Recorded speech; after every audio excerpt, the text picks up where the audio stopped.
Hello everyone out there. My name is Timothy Earl Hoskins. I live in Jackson, Tennessee.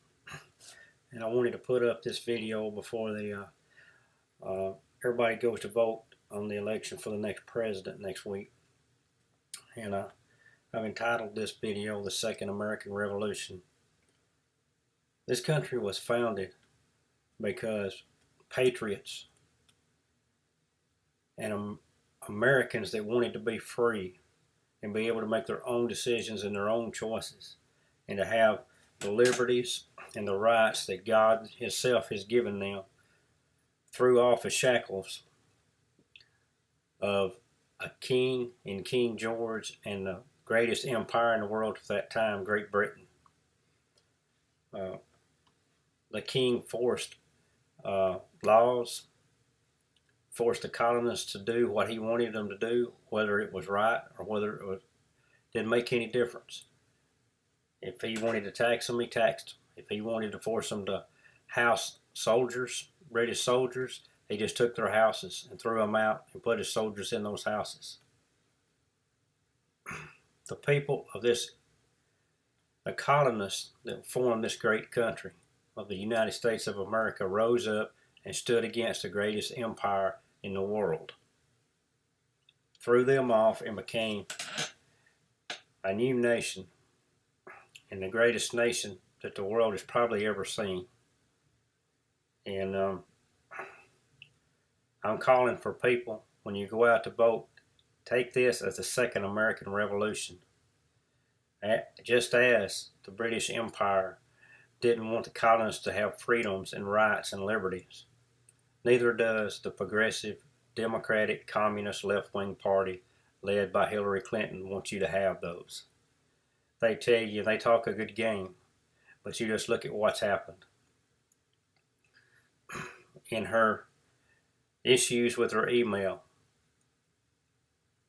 the Department of Justice did not do their job. The FBI did not do their job at the beginning. Now they've come out with something here, and it's interesting to note that at the very beginning, the Democrats said, "Oh, Comey, he did what he was supposed to do." But when he come out with new stuff, now they all want him to resign. This is nothing about except the Progressive Party keeping all power to themselves. And I include all of you Democrats in this, and quite a bit of your Republicans, especially your establishment Republicans. They're all progressive. They want power, they want wealth, and they want control over everybody. And they're doing it by centralizing the government, by using bureaucratic agencies like the EPA, the IRS, the Department of Education, Health and Human Services to do these things. They're taking our rights away little by little. They're taking our freedoms away little by little. They're taking our liberties away little by little. If the progressive Democratic left-wing party gets Hillary Clinton in office, they've already got the national media in their pocket. They're a propaganda arm for the progressive Democratic leftist communist party in this country.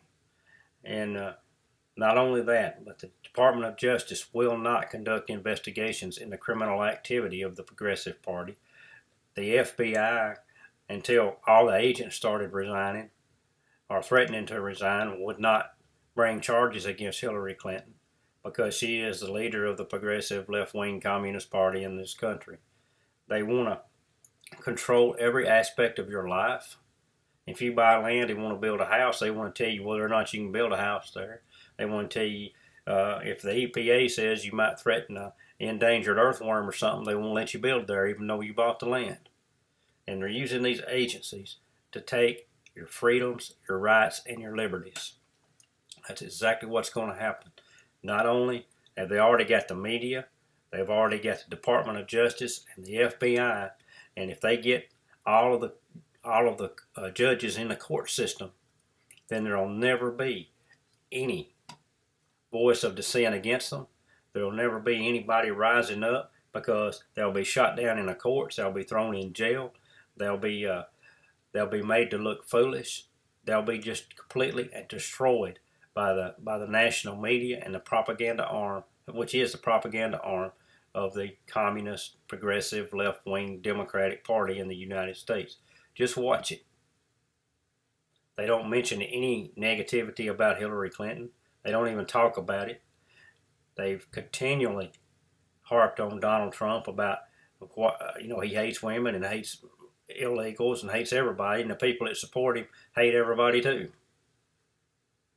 So, but this all comes down to our individual liberties, our individual freedoms, and our ability to make own choices in our life, just like our forefathers fought the greatest empire in the country to throw off the shackles of a king and a dictator that wanted to control every aspect of the colonists' lives. We have an opportunity next week to go and vote and tell the Progressive Democratic Party that wants to be a ruling class, and the establishment Republicans that want to be a ruling class of people, that we have had enough as American citizens.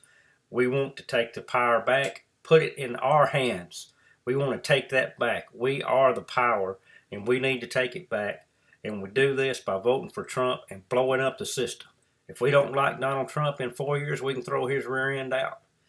If we vote for Hillary Clinton and they get the judges and the progressives and the communists and the socialists and the left wing and the atheists, and they all get their judges on these courts, there will never be anybody to slow them down or stop them, and they'll just push their left wing progressive agenda on everybody. And the only people that will gain from that are going to be the ruling class of politicians.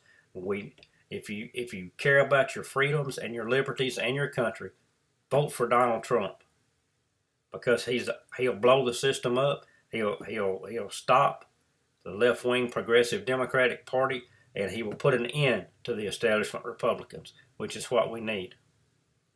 That right there will give the power back to the people. And like I said, if you do not want Donald Trump in 4 years, you can vote him out. But if Hillary Clinton gets elected, it'll be 100 years. It'll be a generation before we'll be able to even try to put things back on the right path. And I don't know if this country will exist in the form that it was intended to at that time. I want to read the Declaration of Independence, and I'm going to read the whole thing. I'm going to read part of it. The Declaration of Independence in Congress, July 4, 1776. The unanimous declaration of the 13 United States of America. When in the course of human events it becomes necessary for one people to dissolve the political bands which have connected them with another, and to assume among the powers of earth the separate and unequal station to which the laws of nature and nature's God entitle them, a decent respect to the opinions of mankind requires that they should declare the causes which impel them to the separation. We need to separate ourselves from this present form of government. We need to vote in a man that will blow up the system, and we can start over, and we can start putting people in there that represent us. We have the power. We can make a difference. Let's go out and vote for Donald Trump and take the power back to us and say, look, all you ruling class, whether you're Democrats, Republicans, Independents, Communists, Progressives, whatever you are, the people decide, not you. We hold these truths to be self-evident, that all men are created equal, that they are endowed by their Creator with certain unalienable rights, that among these are life, liberty, and the pursuit of happiness. That to secure these rights, governments are instituted among men, deriving their just powers from the consent of the governed. That's us. They get their power from us, and we need to take the power back and throw them all out. That whenever any form of government becomes destructive of these ends, and this form of government is destructive of these ends, they're taking our rights and our freedoms away little by little by little. It is the right of the people to alter or to abolish it, and to institute new government, laying its foundation on such principles and organizing its powers in such form as to them shall seem most likely to affect their safety and happiness. Prudence indeed will dictate that governments long established should not be changed for light and transient causes, and accordingly all experience has shown that mankind are more disposed to suffer, while evils are sufferable, than to right themselves by abolishing the forms for which they are accustomed. But when a long train of abuses and usurpations, pursuing invariably the same object, invents a design to reduce them under absolute despotism, and that's what's going to happen. That's what the king thought about the colonists, and that's what's going to happen if Hillary Clinton is elected president and the ruling class continues. They're going to ignore the pleas of the people. They're going to put more power in the hands of government bureaucracies and agencies. They're going to make rules and regulations without Congress or Senate voting on them. And then we're going to lose our rights, our freedoms, and our liberties. And we're just going to be despotism. Just like they had in old England with a king and a lord and all that. That's what you're going to have. It is their right. It is their duty. It is our duty to do this. Not for ourselves, but for our children and our grandchildren and future generations. It is our duty to go out and vote for Donald Trump and blow this thing up and get these ruling class of politicians out of power. To throw off such government and to provide new guards for their future security, such as has been the patient sufferance of these colonies, and such is now the necessity which constrains them to alter their former systems of government. The history, I'm going to leave it right there, and it starts talking about Great Britain and King George and some of the stuff that he did to the colonists. Go back and read this, the Declaration of Independence. It tells us in there that we got the right to throw off this present form of government, and we don't have to do it by taking up arms. They want to make people sound crazy that they want to go out here and start shooting up people in the streets. We do it by voting. We go out here and we vote for Donald Trump. We vote for Donald Trump and not Hillary Clinton. And that's the way we do it. We get rid. It says that these abuses are ongoing. Look at what she's did. Her whole life, 30 years, always been embroiled in one controversy after another. She doesn't care about anybody. She cares about power, and she cares about wealth, and she cares about being in control of everything. The woman's a liar. I don't think Donald Trump is some kind of good moral person, and he's going to be the greatest president ever. But he will blow up the system. And we need to give him a chance to do that, because if we keep going down this present path with progressive, liberal, socialist, democratic, communist party and the establishment Republicans, we're going to lose our rights, our liberties, our freedoms, and our country. When you go out to vote next week, make your vote for Donald Trump. Blow the system up. Take back your government. Take back your power. And say, we the people run this, not the ruling class. Vote for Donald Trump.